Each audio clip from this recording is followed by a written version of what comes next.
یک چند روز پیش یک راه همه گذاشتم. یک راه همه گذاشتم. همین را بگذارین. البته اگر که برای ما بگن که شما آلمان با تاجیکستان قیاس نکنیم، من میگم هر کسی میگه ابله هست. برای ما اون ریسورس داریم که بتونیم قوای برق بگیریم، شمال داریم که بتونیم از همون اگریگات های بادی بسازیم، آفتاب داریم که بتونیم از همین باتری های آفتابی بمونیم. اگر مسئولیت داریم برای همین ملت قوای برق بتیم. درست. این منظره ای که شما میبینید، راستی من وقتی به پیشش میگذشتم با ماشین نظرم افتاد برای همین و ایستاد کردم و یک خانه خوب آهنی است. این یک اصلا مثل عربه است، ماشینای کلانی را میبرن، بار میکنن در خفاشان هر کجا میبرن. و این میدونید چی است؟ این خانه مرغ است. میفهمین؟ خانه این مرغ است دوستای عزیز. و من نظر کردم بالای همیده از همون بطریای آفتابی مونده شده است. و خودم سوال کردم خدایا، ما انسان، ما ملت، ما فرهنگ میگیم، ما تمدن میگیم، ما در فصل زمستان در خانه های خودمون که ما را انسان، مخلوق انسان خداوند ما را خلق کرده است، قوای برق نداریم. ببین که یک آلمانی برای مرغش مبلغ صرف کرده است، از همون بطری های آفتابی مانده است و بگاه، من مخصوص و بگاه هم حرکت کردم، نگاه کردم، خانه مرغ روشن است. یک کمی روشنی بلند نیست، لامپه های همون کمی خیره ماندگی هستند، کمی روشنی میکنن. چون بگاه میشوه وقتی مرغ باید خونهش بدرویه، پیش پاش ببینم. اینقدر خجالت زده شدم، اینقدر تحقیر در حق خودم شنیدم که ما همچون یک انسان در یک وطن زندگی میکنیم که تمام این امکانیت ها را داریم. اگریگات راغون، قیراقم، سیراقم، ایراقم، قوروبلاقم، نارک، آرک، کارک، بارک و تارک و سارک، 1,000,000 اگریگات داریم. از حکومت طالب سرکرده تا حکومت قرقیز و ازبک قوای برق میتیم. ولی ما همچون یک ملت برای خودمون قوای برق نداریم. اینقدر تحقیر شدم در حق خودم. یک خیال کردم، فکر کردم که یک نفر یا کمی مرغا در روپروی من ایستادن، مرا میخندن، در روی من میخندن که شما انسان ها سوید ندارین، من مرغ قوای برق داریم. ببینید برای اثبات این مرغ است، این خانه، این بالون است. این میبیان یک مدت اینجاها سیر میزنن، میچرن، دان میچرن، غذا میگیرن، یک ماه شاید 1.5 ماه میستن. و چون در آلمان هم خواجگیداری هم یکی از بخش های کشور است، خیلی فعال است، میره با یک زمین دیگه داره در گوشه دیگه، اونجا با میره علف میخره و کرم و مار و کژدم هر چی که میوه میخره. و صاحبش هم این عجیب اینجا پایه داره، یعنی مرغا از اینجا میرن در این بالا میرن، اینجا روشن است. میفهمین؟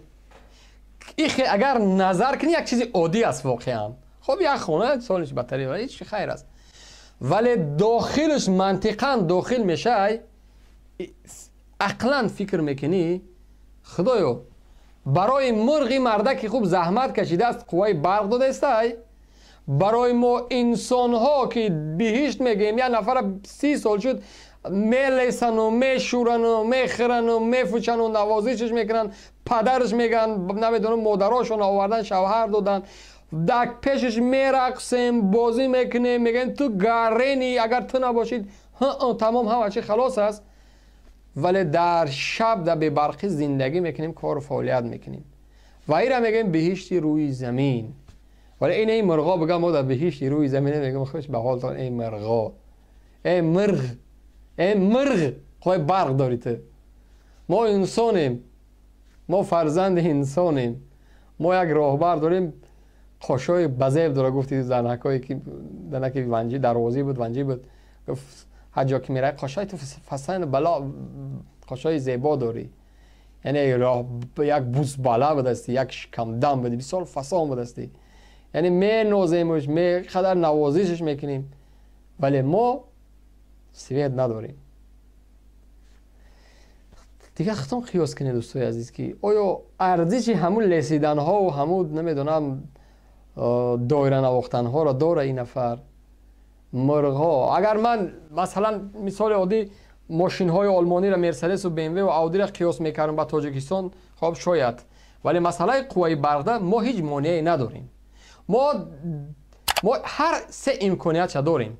در همین آلمان راه ها را اگر میری از همون نیروگاه های بادی است که بلند گذاشته شده است، چرخ میزنه، کیلووات ساعت آمده است، کیلووات برق داده است، هزارها و میلیون ها دانه شاید باشه. ما آفتاب داریم، ما آب داریم، ما باد داریم، قوای برق نداریم. برای چی؟ چون مسئول نداریم، چون رهبریت مسئولیت حس نمیکنه. برای میلیون ها و میلیون ها دلاراشونه رفته در بانک های اروپا گذاشته. و طور مثال او کی بود رئیس امروزه ناحیه ایسار، شهر ایسار، کیم کی رئیس میگنش، نامش فراموش کردم، قاسم رهبر. خواب بوده از خواب خیسته در شاتی بانکیش 9 میلیون دلار گذشته است. تصور کن. ولی ما یک بار خواب نمیریم بخیزیم که همون 9 میلیون دلار آمده است، اگریگات های بزرگ آبی و برقی و آفتابی ساخته است، مردم قوای برق کرده است. هیچ ما نمیبینیم. چون اینا غارت میکنن، میدزدن، بستان سراها دارن، یا که بیرق بلند، کتابخانه بزرگ که داخلش کسی نیست.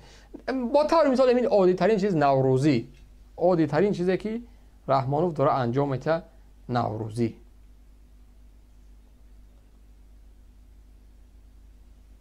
یعنی ما نوروزی داریم. این مثال ببینید نشویتان چگونه که در سالهای کووید من به شما مراجعت کرده بودم، از یگان مشکلی ترسیدن ما در کار نیست. ترس خودش مرگ است. ما نمی ترسیم. این مشکلی ها را هم پس سر میکنیم، زحمت میکشیم، وطن ما را آباد میکنیم، صاحبی میکنیم، با کشورهای متمدن جهان برابر میکنیم و آبروی دولت تاجیکان را باز هم در سطح بین المللی بلند میبرداریم. این همین وعده های پوچ و بیماری، این همین قدر نفر سرگردان، میلیون ها سامانی مصرف ده. حالا که به نزدیکی کجا میروه؟ پنجکنت باستانی، زادگاه رودکی و لاریق. این نفر خوب پنجکن میروه. برای پنجکن رفتن داره چیکار انجام داده ایستاده است. مثال بگذارش مشرفکه 6000 مکتب خان و دانشجویان در پنجکن برای سفر پرزیدنت. این پرزیدنت ما نمیدونم یک ختمی تای شد، این نمیدونم این قدر دیگه برای این همه قدر زن و مادر این ملت تحقیر تحقیر تحقیر تحقیر تحقیر. نگاه کن نگاه کن.